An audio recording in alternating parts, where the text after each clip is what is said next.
of that. Since it doesn't look like we're going anywhere, well, we are going somewhere, alarmingly fast actually. But since we're not busy other than that, here's a couple of facts. He's not just a regular moron. He's the product of the greatest minds of a generation, working together with the express purpose of building the dumbest moron who ever lived. And you just put him in charge of the entire facility. Good, that's still working. Hey, just in case this pit isn't actually bottomless, do you think maybe you could unstrap one of those long fall boots of yours and shove me into it? Just remember to land on one foot.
Now, you already met one another on the limo ride over, so let me introduce myself. I'm Cave Johnson. I own the lake. That eager voice you heard is the lovely Carolyn, my assistant. Rest assured, she has transferred your honorarium to the charitable organization of your choice. Isn't that? Yes, sir, Mr. Johnson. She's the backbone of this facility. Pretty as a postcard, too. Sorry, fellas. She's married. To science.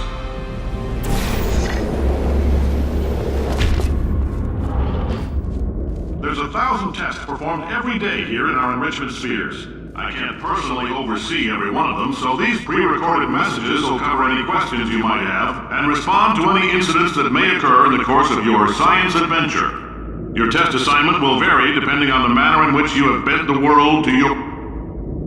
Those of you helping us test the repulsion gel today, just follow the blue line on the floor. Those of you who volunteered to be injected with praying mantis DNA, I've got some good news and some bad news. Bad news is we're postponing those tests indefinitely. Good news is we've got a much better test for you.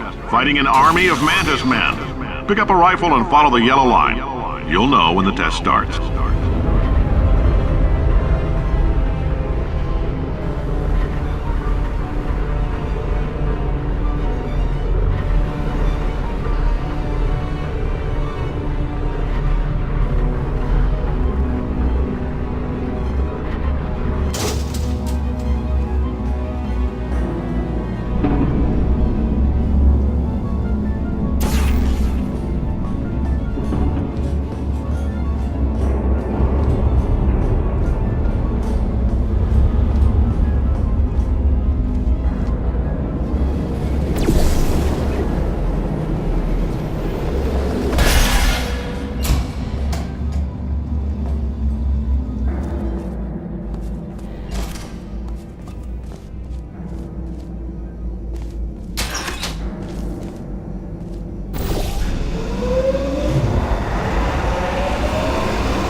They say great science is built on the shoulders of giants. Not here. At Aperture, we do all our science from scratch. No hand.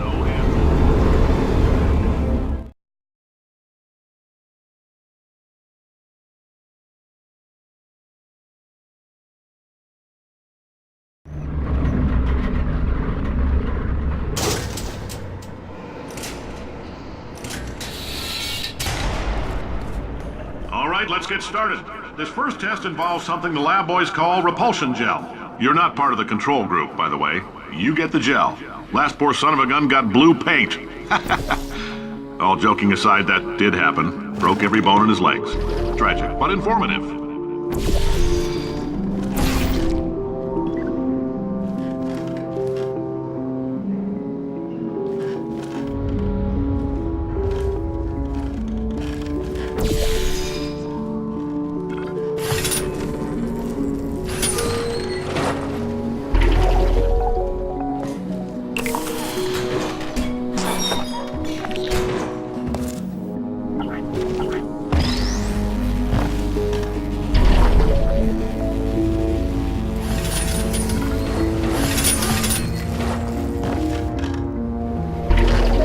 lab boys just informed me that I should not have mentioned the control group. They're telling me I ought to stop making these pre-recorded messages. That gave me an idea. Make more pre-recorded messages. I pay the bills here, I can talk about the control group all... For this next test, we put nanoparticles in the gel. In layman's terms, that's a billion little gizmos that are going to travel into your bloodstream and pump experimental genes and RNA molecules and so forth in. Now, maybe you don't have any tumors. Well, don't worry. If you sat on a folding chair in the lobby and weren't wearing lead underpants, we took care of that too.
Oh, in case you got covered in that repulsion gel, here's some advice the lab boys gave me.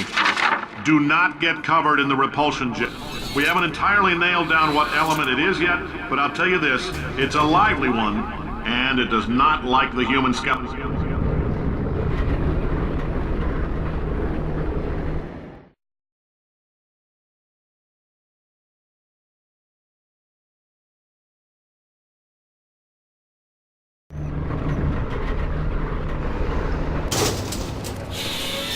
All these science spheres are made of asbestos, by the way. Keeps out the rats. Let us know if you feel a shortness of breath, a persistent dry cough, or your heart stopping, because that's not part of the test. Good news is the lab boys say the symptoms of asbestos poisoning show a median latency of 44.6 years. So if you're 30 or older, you're laughing. Worst case scenario, you miss out on a few rounds of canasta. Plus, you forwarded the cause of science by 3 centuries. I punch those numbers into my calculator, it makes it happen.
like your style. You make up your own rules, just like me.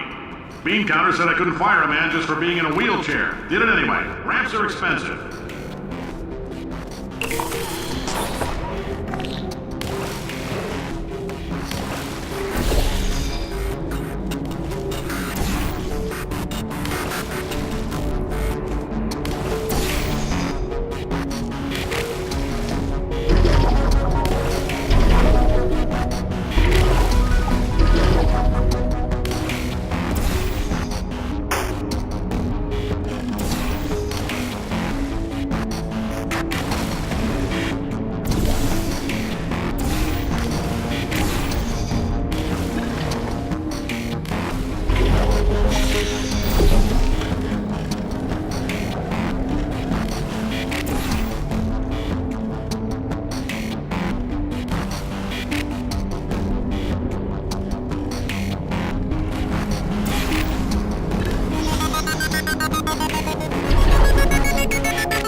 That coffee we gave you earlier had fluorescent calcium in it so we can track the neuronal activity in your brain. There's a slight chance the calcium could harden and vitrify your frontal lobe. Anyway, don't stress yourself thinking about it. I'm serious. Visualizing the scenario while under stress.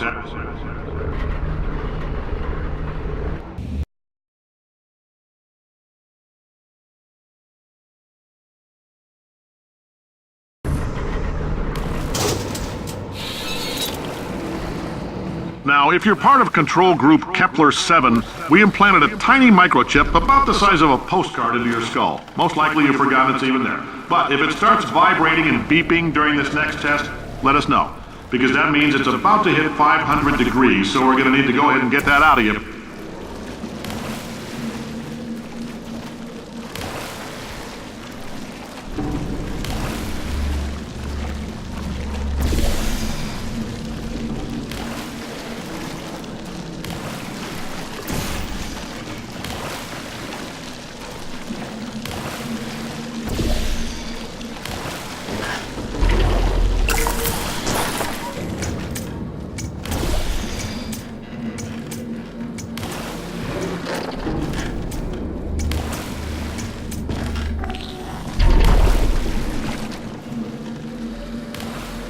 I'm telling them, keep your pants on. All right, this next test may involve trace amounts of time travel. So, word of advice, if you meet yourself on the testing track, don't make eye contact. Lab boys tell me that'll wipe out time. Entirely. Forward and backward. So, do both of yourselves a favor and just let that handsome devil go about his business.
hearing this, it means you're taking a long time on the catwalks between tests. The lab boys say that might be a fear reaction. I'm no psychiatrist, but coming from a bunch of eggheads who wouldn't recognize the thrill of danger if it walked up and snapped their little pink bras, that sounds like projection. They didn't fly into space, storm a beach, or bring back the gold. No, sir, we did. It's you and me against the world, son. I like your grit. Hustle could use some work, though. Now let's solve this thing.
Isn't about why, it's about why not. Why is so much of our science dangerous? Why not marry safe science if you love it so much? In fact, why not invent a special safety door that won't hit you on the butt on the way out, because you are fine. Now you test subject, you're doing fine. Yes, you, box your stuff, out the front door, parking lot, car, goodbye.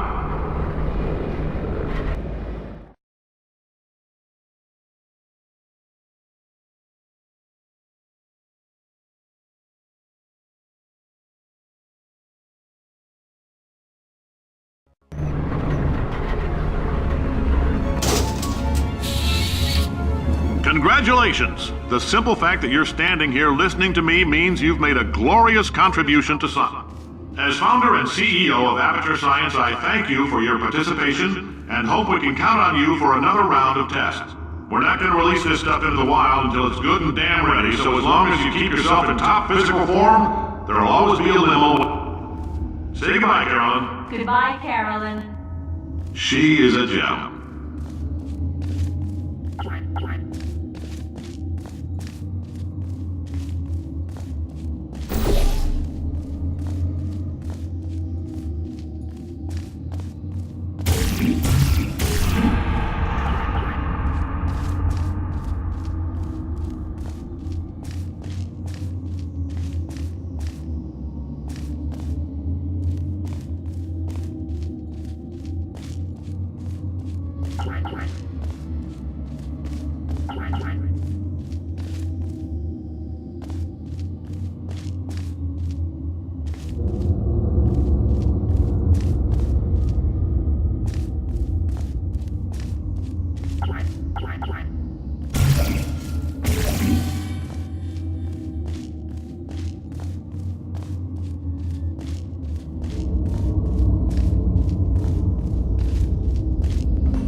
Greetings, friend. I'm Cave Johnson, CEO of Aperture Science.